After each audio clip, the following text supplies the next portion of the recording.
Assalamualaikum warahmatullahi wabarakatuh.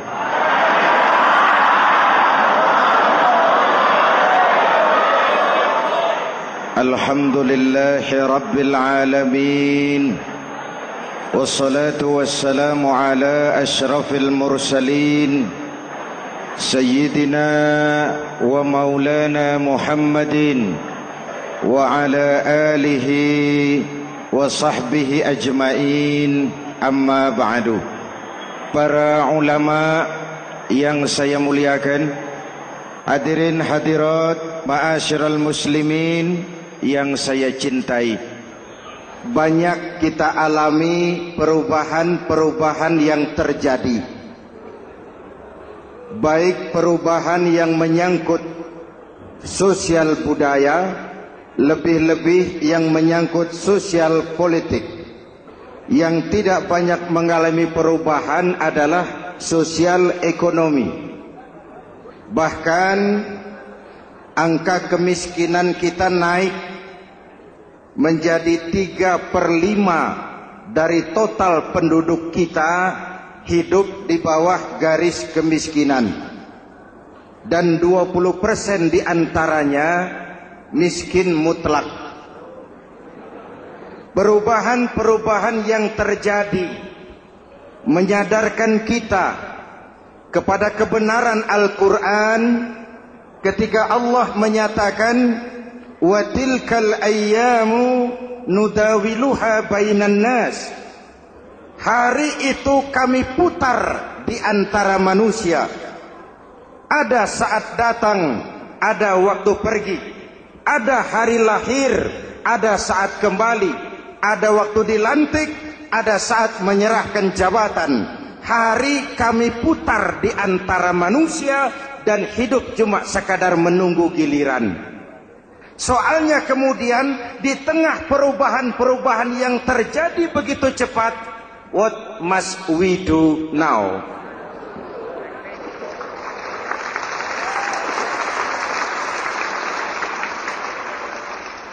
Saya juga nggak ngerti itu. Yang penting kan penampilan. Saudara-saudara kaum muslimin di seluruh tanah air, jadi pemimpin adalah pelayan bagi orang yang dipimpinnya. Okelah, perbaikan ekonomi, pembukaan lapangan kerja baru kita serahkan kepada pemerintah, karena kita percaya mereka orang-orang terpilih belaka yang dipilih dengan kepercayaan akan mampu membawa rakyat keluar dari kesulitan. Amin. Tugas kita sekarang di zaman susah meluruskan akidah. Jangan sampai mbah dukun yang naik ke permukaan. Betul? Islam misinya yang pertama membebaskan manusia dari kemusyrikan. 13 tahun Rasul berjuang di Makkah, menanamkan akidah, meluruskan keyakinan, membentuk iman. 13 tahun membebaskan manusia dari belenggu kemusyrikan. 13 tahun menanamkan la ilaha illallah Muhammadur Rasul dengan seluruh konsekuensinya. Kalau saya yakin tidak ada Tuhan selain Allah, saya tidak akan minta tolong kecuali hanya kepada Allah. Saya tidak akan pernah takut kecuali hanya kepada Allah. Saya tidak akan menggantungkan hidup kecuali hanya kepada Allah. Saya tidak akan minta rizki kecuali hanya kepada Allah. Saya tidak akan melarikan persoalan kecuali hanya kepada Allah. Kalau konsekuen dengan keyakinan ini, mbah dukun nggak dapat tempat.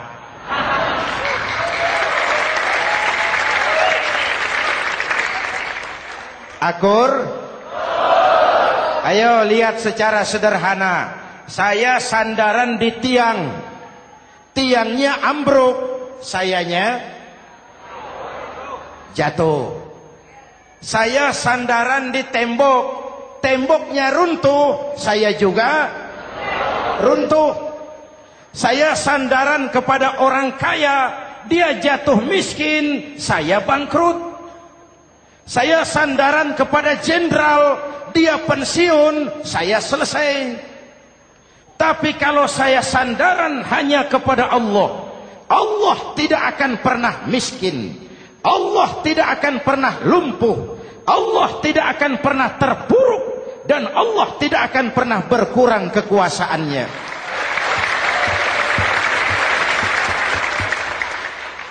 Maka umat Islam, sesulit apapun zaman yang kita hadapi, Allah juga tempat kita bersandar. Jelas? Selama ini kita iman dalam ucapan, tapi sekuler dalam perbuatan. Di masjid ada Allah, di kantor Allah tidak ada, maka korupsi merajalela.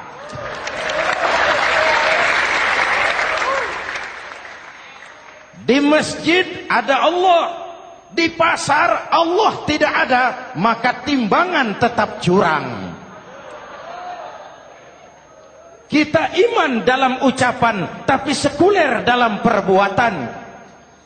Oleh karena itu, sesulit apapun zaman yang kita hadapi, iman jugalah pegangan kita. Allah juga tempat kita bersandar. Boleh zaman berubah, akidah jangan sampai goyah. Karena iman kita hidup, untuk iman kita berjuang, dan dalam iman kita ingin kembali menghadap Allah Subhanahu.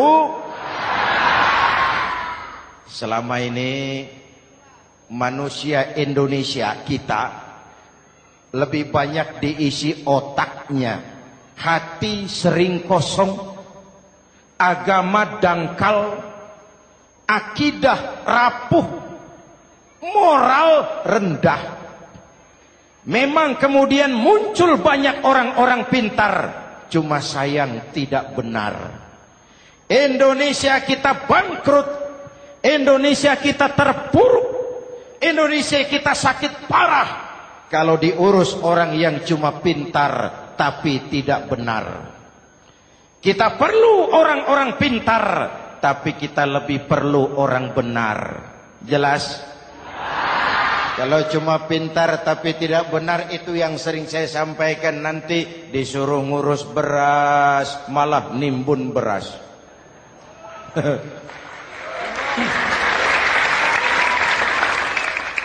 Disuruh ngurus laut malah jadi bajak laut.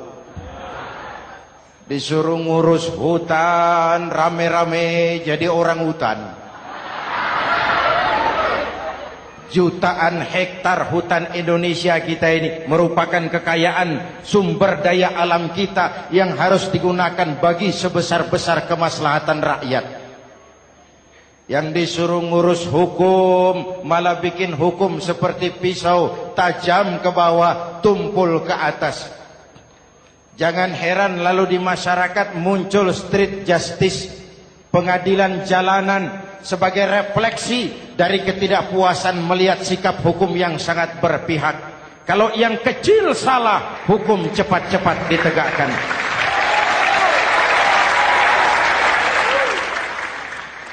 Lihat saja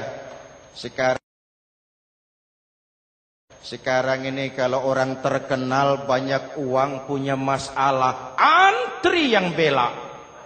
Betul?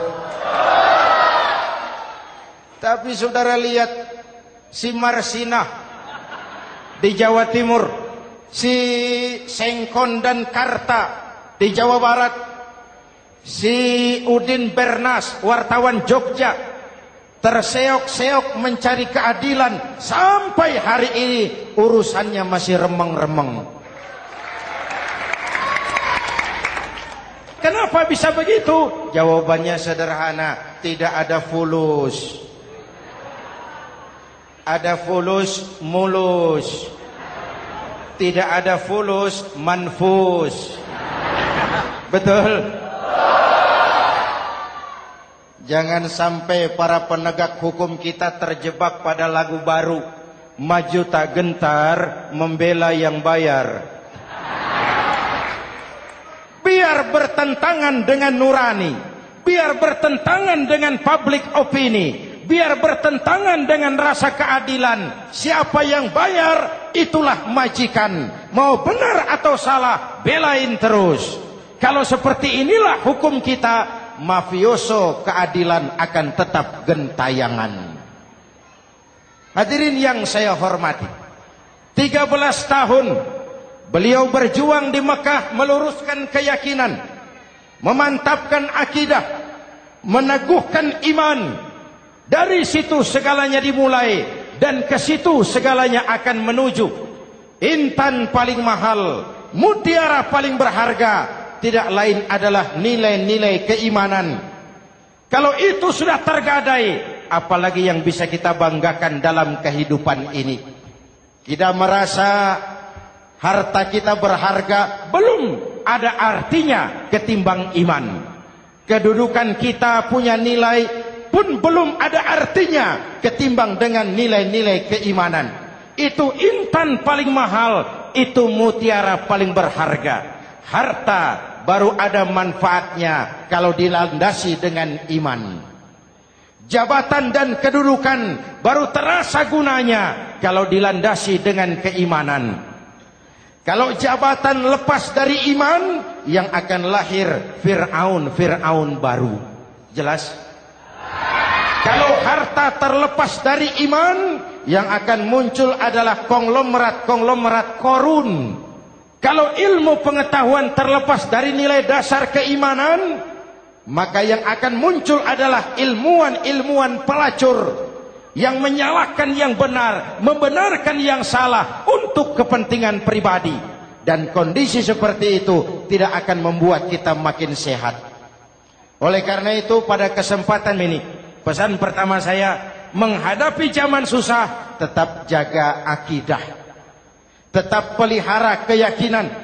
Kesulitan bukan untuk ditakuti, untuk diatasi. Hidup adalah kerja keras, bukan keajaiban. Perubahan tidak akan datang hanya dengan simsalabim abragadabra. Perubahan tidak akan muncul hanya dengan berandai-andai. Perubahan tidak akan turun dari langit seperti turunnya embun di waktu malam. Perubahan adalah kerja keras. Sehingga Al-Quran membimbing kita, innallaha la yughayyiru ma biqaumin hatta yughayyiru ma bi anfusihim. Allah tidak akan mengubah keadaan suatu bangsa kalau mereka tidak mau mengubah apa yang ada di dalam diri mereka. Yang ada di dalam diri itu rule of thinking, state of mind, cara kita berpikir, cara kita memandang kehidupan, cara kita mengatasi persoalan. Hadirin yang saya hormati, inilah iman. Berangkat dari ini kita menyadari, ini ujian buat kita rakyat. Dan kita rakyat Indonesia ini kalau sama susah sih sudah kenyang. Ya Pak? Ya Pak? Kita ini sebagai bangsa mengalami apa yang disebut oleh Bung Karno up and down.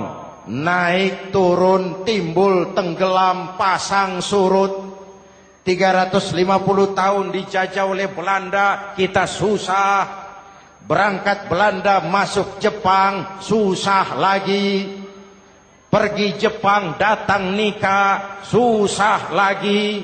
Lalu kita merdeka, dirongrong oleh berbagai pemberontakan, susah lagi.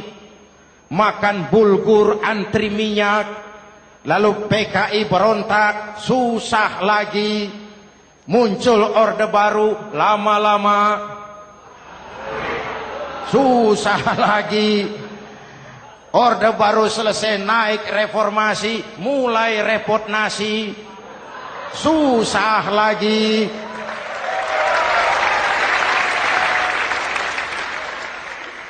Kalau susah kita ini sudah akrab, sudah intim. Mestinya kalau sudah susah seperti itu, jangan salah sikap menyikapi kesusahan.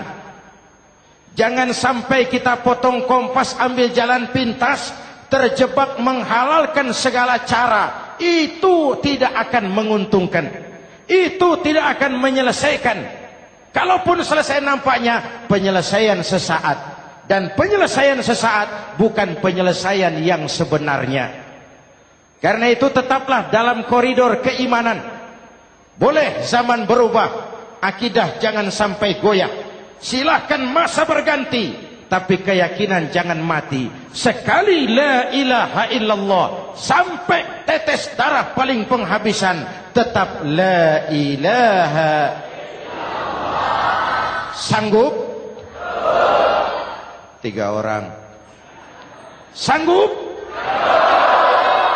21. Sanggup? Kalau sanggup kita harus konsekuen. Saudara-saudara di seluruh tanah air, misi yang kedua dari Islam setelah membebaskan manusia dari kemusyrikan, membebaskan manusia dari ras diskriminasi, mengikat manusia dengan tali akidah. Sebelum Islam datang, manusia dibedakan oleh warna kulit, manusia dibedakan oleh faktor keturunan, manusia dibedakan oleh faktor harta dan benda. Adalah Rasul yang mengajarkan, innallaha la yanzuru ila suwarikum wala ila amwalikum walakin yanzuru ila qulubikum wa a'malikum. Allah tidak melihat potonganmu, Allah tidak melihat hartamu. Yang Allah lihat itu adalah hatimu dan amal perbuatanmu. Jauh sebelum Amerika teriak-teriak membanggakan apa yang mereka sebut sebagai Declaration of Independence, Nabi sudah mengajarkan kepada kita semua, An-nas kulluhum li Adam wa Adam min turab la fadla li Arabiyyin ala ujamiyyin illa bittaqwa. Seluruh manusia berasal dari Adam. Adam diciptakan dari tanah. Tidak ada kelebihan Arab dengan yang bukan Arab kecuali takwanya. Jauh sebelum Amerika mencanangkan bahwa semua manusia dilahirkan sama, that all men are created equal. Jauh sebelum itu Islam sudah membebaskan manusia dari ras diskriminasi. Apa dalam konteks kekinian menghadapi zaman susah tetap jaga kerukunan? Ya Pak, ya Bu, oi Bu. Menghadapi zaman susah tetap jaga kerukunan, baik antar umat seagama, antar umat beragama, maupun antar umat beragama dengan pemerintah. Menjaga kerukunan, jangan saling sikat sikut di antara kita. Sebab kalau sudah rukun, saya ajak berhitung. 1 ditambah 1 sama dengan, itu matematika namanya, hasilnya pasti. Tapi angka sosial hasilnya aneh. Saya ubah jadi angka sosial. Ayo kita berhitung lagi. 1 orang takut ditambah 1 orang takut sama dengan 2 orang setengah berani. Kenapa setengah berani? Karena sudah berdua. Tadi kan takut sendiri. Kalau sama-sama takut berkumpul jadi setengah berani.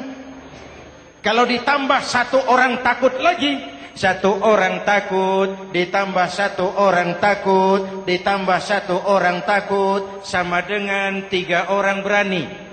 Kenapa jadi berani? Karena sudah bertiga. Kita yang lemah, kita yang marginal, kita yang dikucilkan, bahkan kita yang dilecehkan, kalau mau rukun kita akan kuat dan tidak bakal dipermainkan orang.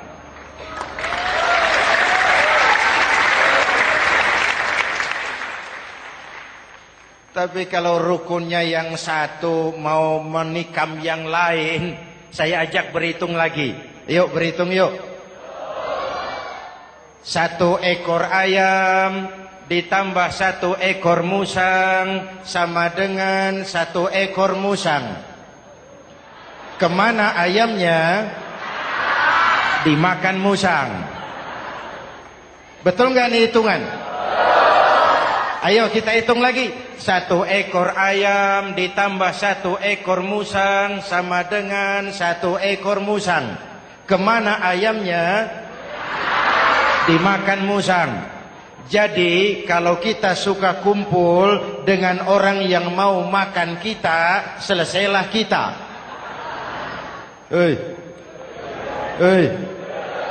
Maka kalau merasa kita ini ayam, yuk kumpul sama-sama ayam, pulang ke kandang ayam. Kalau ada ayam kumpul ke kandang musang, itu namanya ayam minum baygon. Jelas? Menjaga kerukunan. Pertama, antar umat seagama, sesama muslim harus saling menjaga, harus saling memelihara. Baik dia muslim yang jadi kapolri, baik dia muslim yang jadi kasat, baik dia muslim yang jadi pengusaha, baik dia muslim yang jadi petani, nelayan, guru, semua komit menjaga semangat kebersamaan, rukun antar umat seagama. Jelas? Jelas? Hadirin yang saya hormati, atas dasar itu saya ingatkan kembali, kita semua ingin persoalan terorisme dilepaskan kaitannya dari agama manapun. Tidak ada kaitannya terorisme dengan Islam, dengan Kristen, dengan Hindu, dengan Buddha. Tidak ada kaitannya terorisme dengan pondok pesantren.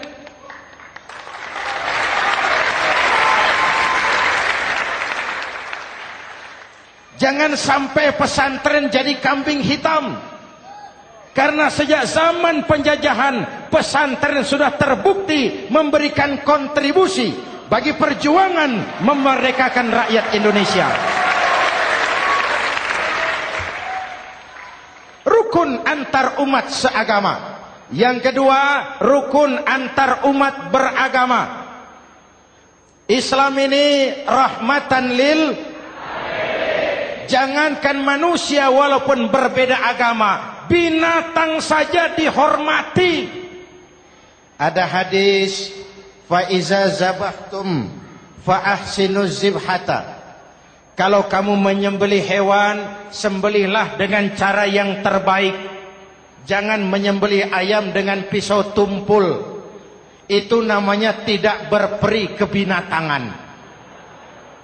Yang kecil lagi, saudara buka babul istinja, makruh buang air kecil di tanah yang berlubang. Sebab apa? Pertama, menjaga kesehatan. Siapa tahu di lubang yang saudara buang air kecil itu ada gas beracun. Kalau tidak, melindungi binatang yang ada di dalam lubang.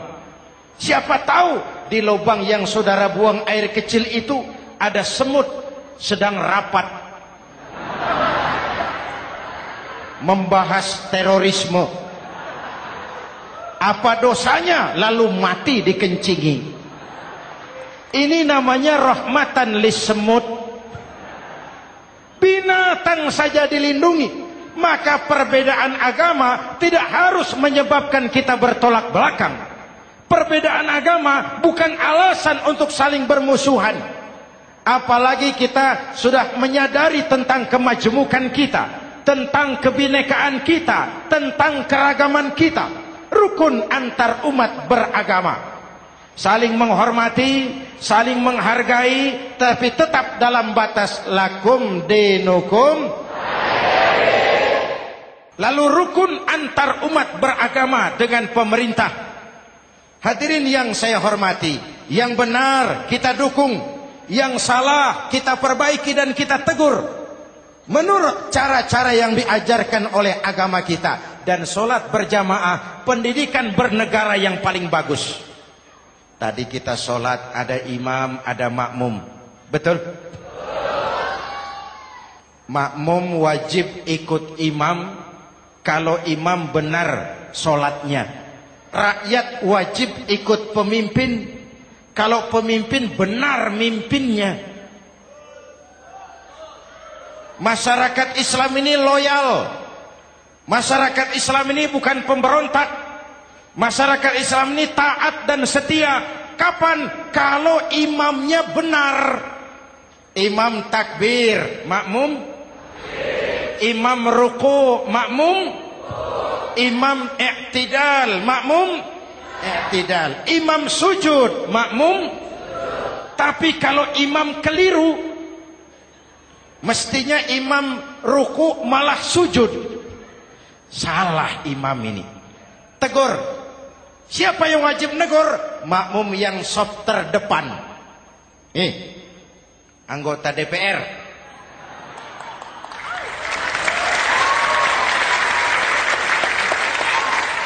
Ini wakil-wakil makmum ini, sop di depan ini. Kalau imam keliru mereka paling tahu. Ngomong. Tegur. Bagaimana negurnya? Ada aturan main. Mestinya ruku, imam sujud. Salah ini imam. Subhanallah. Kan begitu negurnya. Betul? Tidak boleh juga imam keliru, makmum emosi. Main pegang. Weh, makmum salah. Hoi, hoi. Kacau sholat. Betul? Anggota dewan ini, soft di depan. Itu kalau imam keliru. Satu saat imam buang angin. Namanya manusia bisa buang angin toh. Apa makmum lalu berkata, demi kesetiaan saya kepada imam, imam buang angin, saya lebih keras lagi. Itu namanya fanatisme buta, loyalitas yang goblok. Imam buang angin, minggir. Iyyaka na'budu wa iyyaka nasta'in. Sampai situ imam buang angin, minggir imam. Lalu saf yang di depan maju. Tidak usah bikin solat baru, teruskan pekerjaan imam. Ihdinas siratal mustaqim. Teruskan. Kenapa? Kalau bikin solat baru lagi, nanti buang angin lagi. Bikin lagi solat. Kapan selesainya solat? Kapan selesainya membangun negara ini? Yang penting imam tahu diri, buang angin, minggir.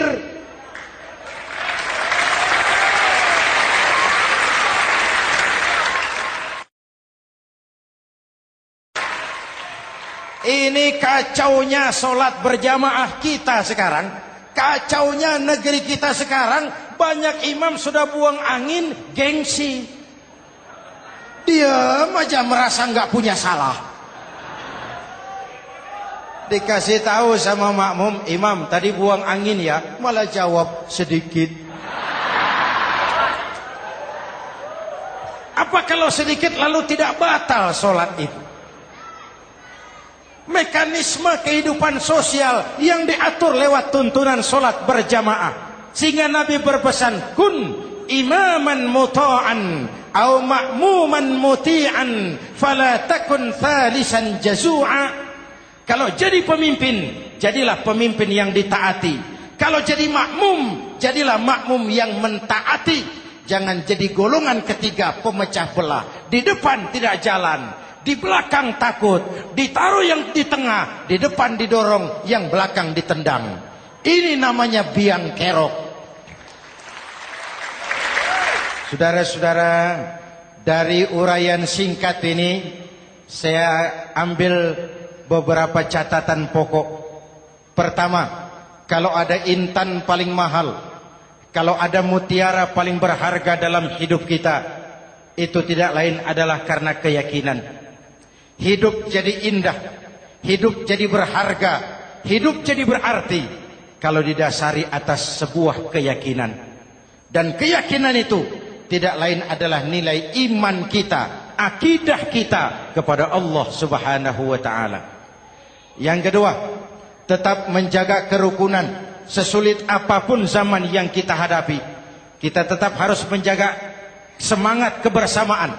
Kita harus tetap menjadi lem perekat yang menjaga keutuhan, baik sebagai bangsa maupun sebagai umat. Perbedaan adalah wajar, harus dihormati sebagai ciri kehidupan berdemokrasi. Tapi jangan perbedaan menjadi sebab kita bermusuhan, dan jangan perbedaan menyebabkan kita saling berpecah belah. Hormati perbedaan, jangan perbedaan dipandang sebagai permusuhan. Dengan akidah yang kuat dan kebersamaan yang kokoh, ayo kita hadapi kesulitan, kita atasi kesulitan, dan dengan kerja keras untuk menyongsong hari esok yang lebih pasti. Mari kita Fatihah, semoga Allah memelihara kita bangsa Indonesia. Ala hadhihi niyah wa ila hadratin Nabi. Al-Fatihah.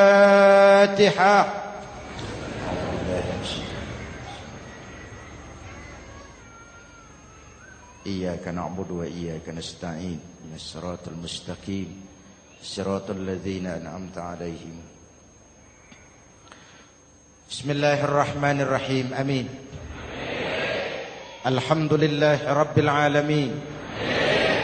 Allahumma salli wa sallim wa barik ala sayyidina Muhammadin wa ala alihi wa sahbihi ajma'in. Allahumma rabbana taqabbal minna salatana wa siyamana wa qiyamana wa takhashu'ana wa ta'abbudana wa tammim taksirana ya arhamar rahimin. Allahumma aslih man fi salahihi salahul muslimin.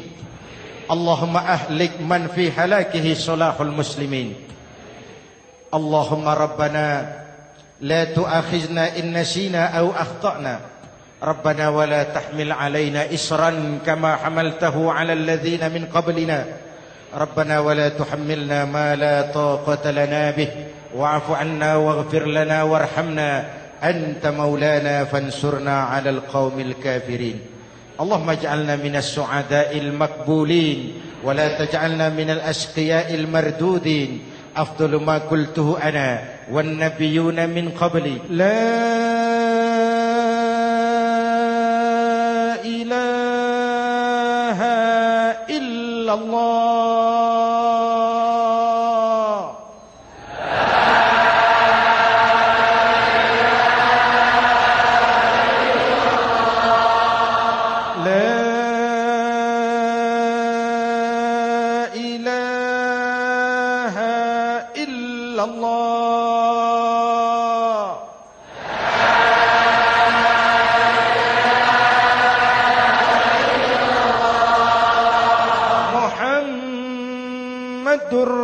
Rasulullah.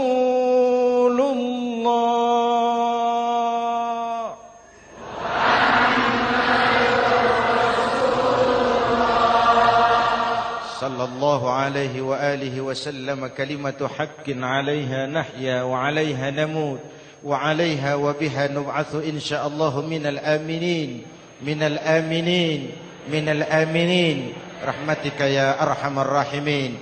Sallallahu ala sayyidina Muhammad wa ala alihi wa sahbihi ajma'in.